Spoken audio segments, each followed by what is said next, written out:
deux éléments qui font que l'augmentation de la paracétamol, elle est là. L'augmentation de la demande de la paracétamol. Il y a aussi d'autres éléments, Ahmed, qu'il faut noter.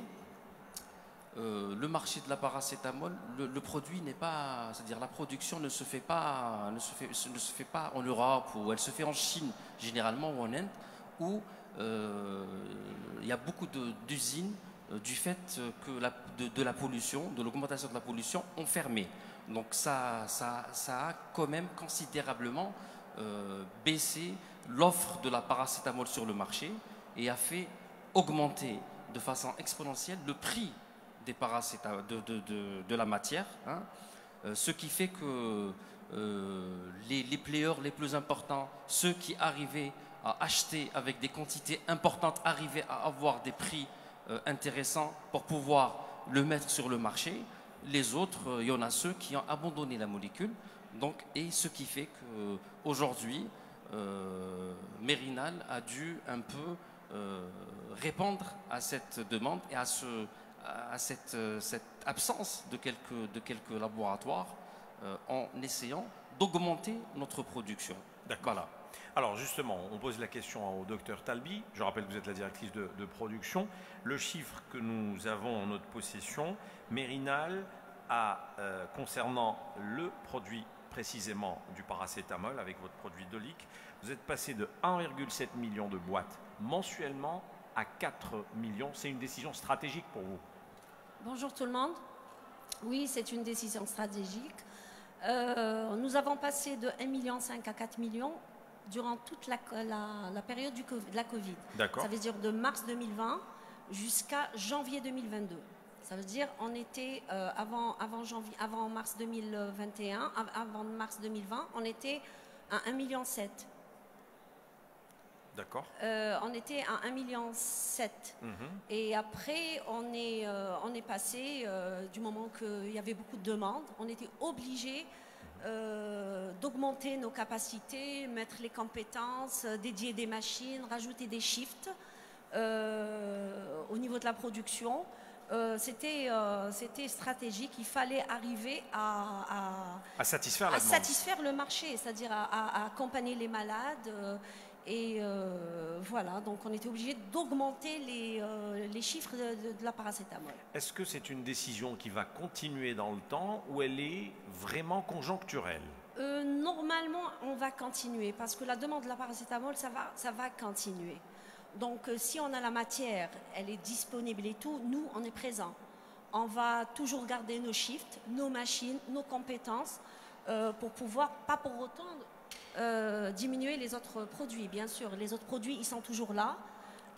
Les cadences, elles sont toujours là. Il y aura encore de la cardio et tout. Donc, il n'y a pas uniquement le paracétamol. Mais on sera toujours présent. D'accord. Voilà, pour partir dans le même sens de Madame Talbi, donc par rapport au fait qu'on garde un peu notre cadence par rapport à la paracétamol. Aujourd'hui, le marché de la paracétamol, entre 2020 et 2021, il a, on va dire, augmenté d'une façon, on va dire, importante. Sauf qu'il y a quand même une stabilité entre 2020 et 2021. Il n'y a pas une grosse augmentation.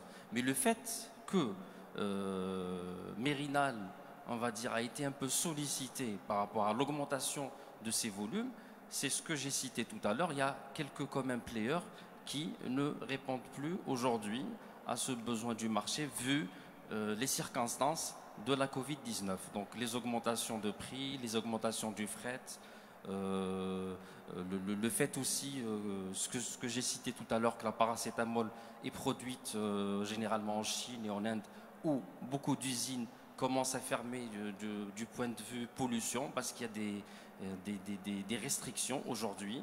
On connaît un peu le climat autour de l'environnement. Donc du coup, voilà, tout ça fait que nous, on est là, on répond au marché, on a les moyens de répondre au marché. Et pour vous dire, Mérina n'a pas attendu, on va dire, la réquisition de la tutelle.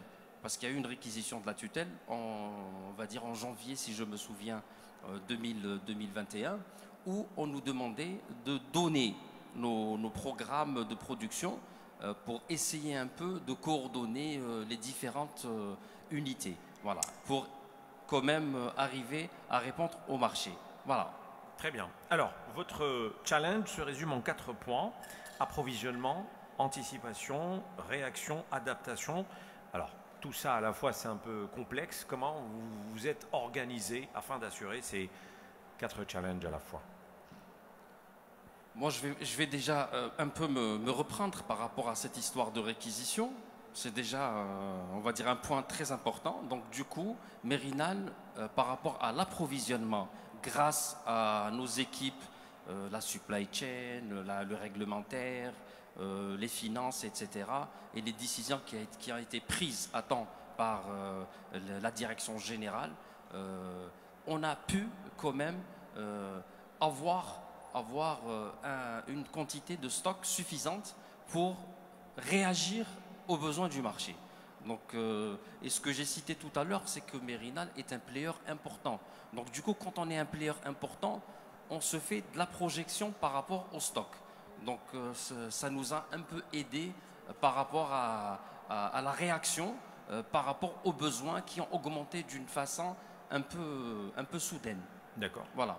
Docteur Talbi, si vous voulez rajouter quelque chose? Exactement. Donc, on avait déjà, en mars 2020, on avait déjà une quantité importante de paracétamol qui était présente sur le site.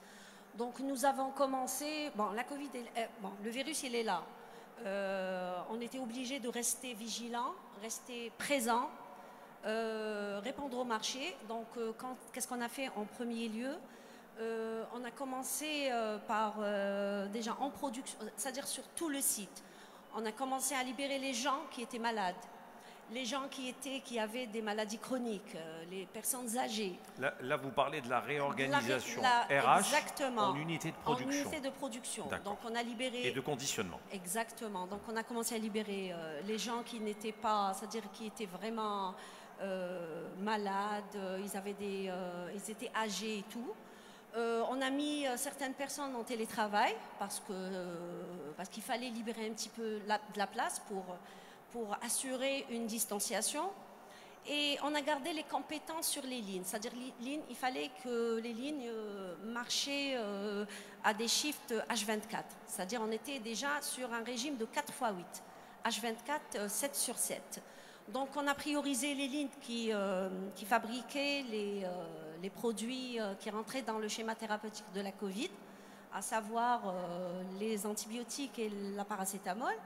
Donc on a mis en place les compétences, on a assuré la distanciation à l'intérieur de l'unité de production surtout, parce que vous savez, on a des ateliers qui ne sont pas très grands, donc on était obligé d'assurer la distanciation, les gestes barrières, le lavage des mains, le gel alcoolisé, le port de bavette H24, c'est-à-dire les gens, pendant 8 heures, ils étaient avec leur bavette. Donc on a inculqué tout ça, c'est toute une sensibilisation avec nos collaborateurs de l'assurance qualité.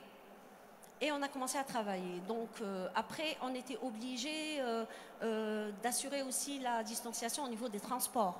Parce que vous savez, un transport, il fallait diviser, rajouter des transports, doubler les transports pour pouvoir assurer aussi la distanciation au niveau des transports. Donc c'est une réorganisation logistique. Exactement, logistique. Et puis, comme on travaillait pendant les heures des couvre-feux, donc il fallait fournir et assurer les autorisations de circulation hors couvre-feu, oui. Hors couvre-feu pour nos collaborateurs, c'est-à-dire... Donc voilà, donc dans un premier temps, on a mis la sécurité de nos collaborateurs en premier. Ça, c'était les premières directives de notre directeur général. D'ailleurs, vous donnez le chiffre que 16% de votre effectif était à l'arrêt ou en confinement pendant le pic. 16% pendant le pic, les gens tombaient malades. On parle du pic du début de l'année. Exactement. Donc, les gens partaient minimum 15 jours. Hein. Vous avez un opérateur qui part 15 jours. Donc, il fallait rester présent et on a commencé à travailler et on a augmenté notre production de 1,7 jusqu'à 4 millions pour le mois de janvier 2022 pendant le pic de la 4e vague. C'est vrai que c'est assez compliqué, parce que c'est des êtres humains et Ben eux-mêmes oui, ont le droit de tomber malades. Exactement, ils étaient malades et voilà. Docteur Chérif? Voilà, moi je reprends un peu l'histoire des espaces, donc les espaces de production. Effectivement, nous, comme vous le savez, on est en phase d'investissement sur un complexe pharmaceutique qui aujourd'hui a 85% de finalisation. Donc, Inch'Allah, on aura un début d'activité fin 2022, Inch'Allah, pour ce complexe pharmaceutique. Avec beaucoup d'espace. Avec beaucoup plus d'espace. Donc le problème de la distanciation ne devrait pas se poser. Non, espérons que d'ici là, il n'y aura plus de Covid. Exactement. Le problème de distanciation, il va toujours se poser. Donc les gestes barrières, aujourd'hui, nous, ils sont là, on les fait respecter. Et je peux vous dire qu'il y a les directions HSE, etc., qui essayent un peu d'accompagner aussi cette partie. Voilà. Très bien. Alors, parlons des machines. Là aussi, il y a toute une maintenance. C'est des machines qui ne doivent pas s'arrêter. Risque de casse, puisque le volume augmente, la charge augmente. Là aussi, docteur Talbi, étant directrice de la production, qu'est-ce que vous avez opéré comme changement ou comme modification pour vous adapter à ce rythme effréné de production? Exactement. Donc, pour tout ce qui est le volet machine, en tout cas, il n'y avait pas uniquement la production qui travaillait, il y avait nos collègues de la maintenance qui étaient présents. Il y avait les pièces de format qui étaient disponibles, ils étaient mobilisés H24 parce qu'on travaillait H24, c'est-à-dire il y avait des régimes vraiment très très importants, c'est-à-dire la machine elle ne s'arrêtait pas. Donc il fallait que le maintenancier soit présent. Il est là, les pièces de format ils étaient là, donc pour éviter les casses et tout, et pour éviter tout retard. Parce que vous savez, si vous avez un arrêt ou bien un dysfonctionnement quelque part, vous allez vous arrêter. Donc tout le monde était mobilisé. D'accord. Et l'état d'esprit, le mindset de l'ensemble des collaborateurs. Certes, il y a une logique économique, certes, il y a une organisation interne, mais le fait qu'il y ait cette crise sanitaire qui est mondiale, qui touche le pays, est-ce que vous n'avez pas eu de mal avec vos collaborateurs, on va dire, à les convaincre de travailler plus, parce que c'est le cas? Exactement. Comment ça s'est passé? C'est un aspect RH quand même qui est... Sincèrement, chez Mérinal, tout le monde était présent. Personne n'a dit... Au contraire, il y avait des gens à qui j'ai dit il faut rester à la maison et tout, et la personne, elle voulait venir. Madame, il y a la distanciation, il n'y a pas de risque et tout. Mais sincèrement, les gens, ils étaient là, ils étaient présents. Ils voulaient être présents, ils voulaient surtout les compétences. Les gens se sont donnés à fond. Exactement. Donc pour Mérinal, j'avais pas ce problème, alhamdoulilah. D'accord, docteur Amin Chérif, un témoignage dans ce sens aussi. Hormis la production, il faut savoir aussi que Mérinal a plusieurs directions. Donc au départ de la crise, même avant, c'est-à-dire en 2020, avant 2021, Mérinal avait pris la décision de mettre ses employés en télétravail, surtout les personnes qui pouvaient travailler à distance. Moi, je vous dis, je suis dans le médical marketing, pratiquement toute l'équipe était en télétravail sur une certaine période. Donc, et les gens qui pouvaient ne pas venir et un peu soulager les espaces pour les autres, on arrivait quand même à composer avec ça. Donc on a géré. Moi de mon côté, je vous dis que même au niveau des autres directions, tout le monde voulait venir, etc., etc. Mais on a mis des conditions, on a mis on va dire certaines restrictions pour pouvoir faire le filtre. Parce que comme a cité Madame Talbi, il y a des personnes âgées, des personnes malades, des personnes qui étaient enceintes. Donc du coup, on a pris le soin d'éviter toute contamination à nos collaborateurs. Voilà. D'accord. Et le télétravail possible pour certaines tâches et certaines fonctions, mais en usine... En usine, non. C'est une autre paire de manches. Exactement.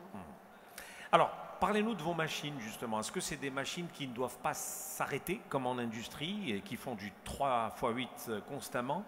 ou c'est des machines que vous pouvez de temps en temps arrêter justement pour assurer cette maintenance? Bon, nous, on a des plannings de maintenance préventive. Donc, c'est-à-dire la maintenance, c'est-à-dire une machine, elle a sa période de préventif. Quand il faut qu'elle s'arrête, il faut qu'elle s'arrête. Ça, c'est la maintenance qui décide de ça. Donc, mais avec le rythme effréné de production, parce que vous êtes passé de 1,7 million de boîtes par mois à 4 millions, donc c'est quasiment 3 fois plus. Exactement. On était sur un chiffre de 3 fois 8 et après on était obligé de passer à 4 fois 8. Ça veut dire on était H24, ça veut dire ça c'est pour la fabrication et le conditionnement, parce que pour conditionner il faut avoir du vrac. Donc il faut commencer par la fabrication et aller vers le conditionnement. Donc pour toutes les machines, pendant cette période, ils étaient à une très très grande cadence, mais ils avaient quand même leur maintenance préventive annuelle. On les arrêtait pendant une période de 10 jours, faire le préventif et revenir vers la production. Alors, je pense qu'on a tout dit sur le paracétamol. Avant de parler des autres produits, une dernière question. Est-ce qu'il y a une leçon à retenir de cet épisode paracétamol? Les Algériens ne sont pas prêts d'oublier. Aller dans une pharmacie, pas trouver les fameuses marques qu'on a l'habitude d'acheter, c'était assez choquant. Oui, on va dire. Quelle est la leçon à retenir? On va dire que la leçon à retenir par rapport à la paracétamol, du moins pour nous, c'est que, et je pense que Mérinal, ce que j'ai dit au départ, c'est un laboratoire qui fait de la projection, donc, et qui fait de la prévision. Donc on ne s'est pas fait un peu dépasser par les événements. Donc aujourd'hui, on arrive quand même, on n'a pas que la paracétamol, hein, on a une large gamme de produits qui passent par la cardiologie, la gastrologie, la gynécologie, etc. Donc différentes gammes, on est génériqueur, donc on se doit de faire beaucoup de produits. Donc, et il faut savoir que cette histoire de paracétamol a perturbé aussi les autres programmes de production. Parce que vous faites un focus exactement sur ce produit phare. Non. On va dire que s'il n'y avait pas un peu cette coordination et cette organisation avec nos amis de la production, on n'aurait pas pu avoir les autres produits. Parce qu'on leur faisait la pression. Parce que nous, on était dans l'obligation de répondre aux besoins du marché. Il faut savoir qu'on fait aussi une molécule qui est sous tension, qui est de l'irbésartan. Donc c'est une molécule aussi qui est pour l'hypertension artérielle. Et aujourd'hui, je peux vous dire que Mérinal, sur 2020 et 2021, a réussi quand même les deux challenges de la paracétamol et de couvrir le marché de l'irbésartan qui était en perturbation. Voilà, donc nous, on est dans l'obligation de répondre au marché. Donc, et puis je laisse un peu Madame Talbi compléter. Exactement.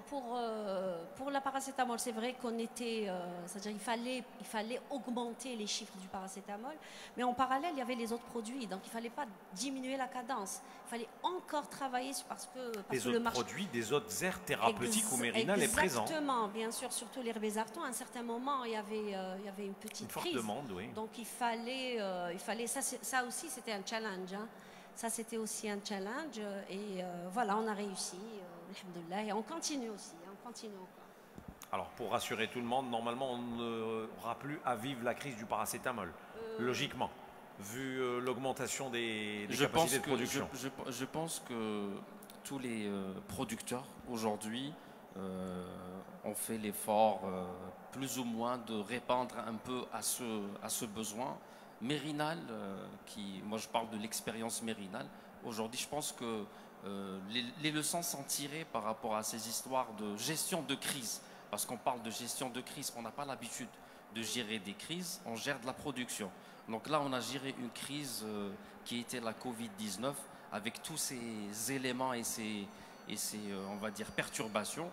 Voilà, donc Les leçons normalement sont non. prises et il y aura de l'anticipation. Exactement, l'anticipation elle est déjà là. D'accord. Elle est déjà Alors, là. on a fait quasiment le tour, on en a fini. Je vous laisse vraiment conclure puisque on a parlé du credo de Mérinal, on a parlé un peu de vos challenges, vos différents challenges, cette crise du paracétamol. On a fini avec, bien sûr, les autres produits hors Covid pour soigner les autres aires thérapeutiques. Dernier mot pour clôturer votre symposium. Allez-y, docteur Talbi et docteur Chérif.